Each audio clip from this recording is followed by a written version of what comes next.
Sveiki. Sveiki. Andriau, trumpai pristatykite save ir įmonę, kurią atstovaujate. Esu Andrius Daudoravičius, atstovauju įmonę VBN LD, esu komercijos direktorius. Mūsų įmonė gyvuoja jau 16 metų ir 13 iš jų mes apdirbinėjame metalą. Gaminam laiptus, turėklus, rampas ir kitą mažą architektūrą, kurią eksportuojam į Skandinavijos šalis.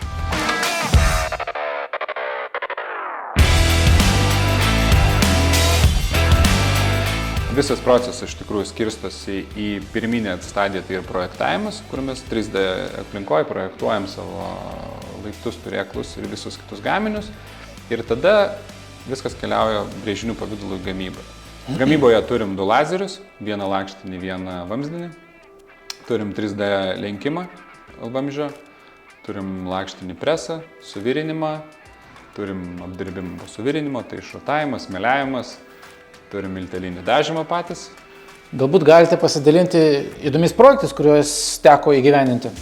Taip, pernai metais kaip tik baigėm vieną įspūdingiausių savo projektų. Tai buvo didžiausias pastatas šiaurės šalyse, ofiso pastatas. Ir mūsų dalis buvo 2 laiptai, kurie sudarė 144 metrus kiekvienas.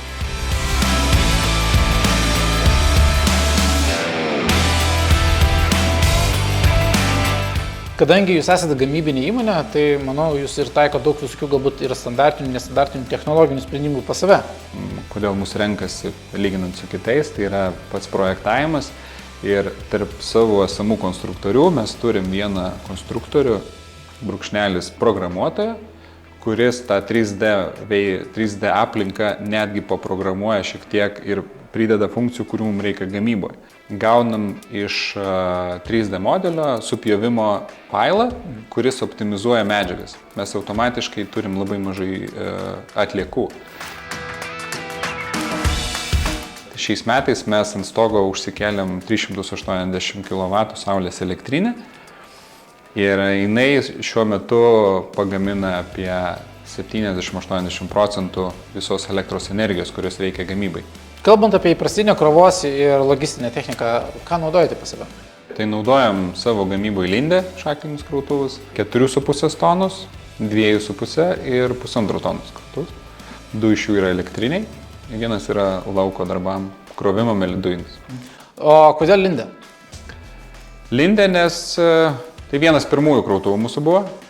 Esam patenkinti, gerai veikia, viskas tvarkoja, servisas geras, labai netoli. Tai nematau priežasčių, kodėl nelindė. Kokią įtaką jums kaip darbdaviui daro pažangios technikos naudojimas?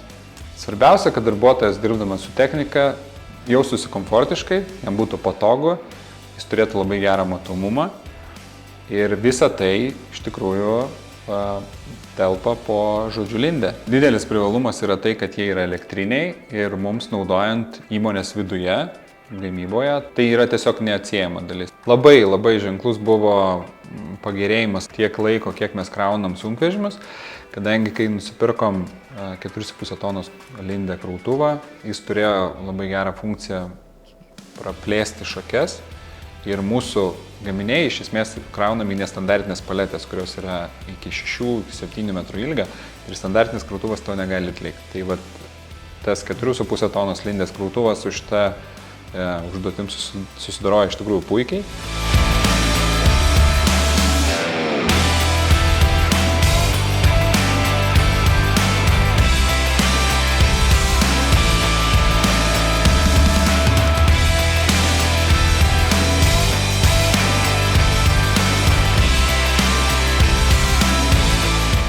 Andriau, noriu padėkoti, kad pasidalinote savo patirtimi ir linkiu jums sėkmės. Ačiū.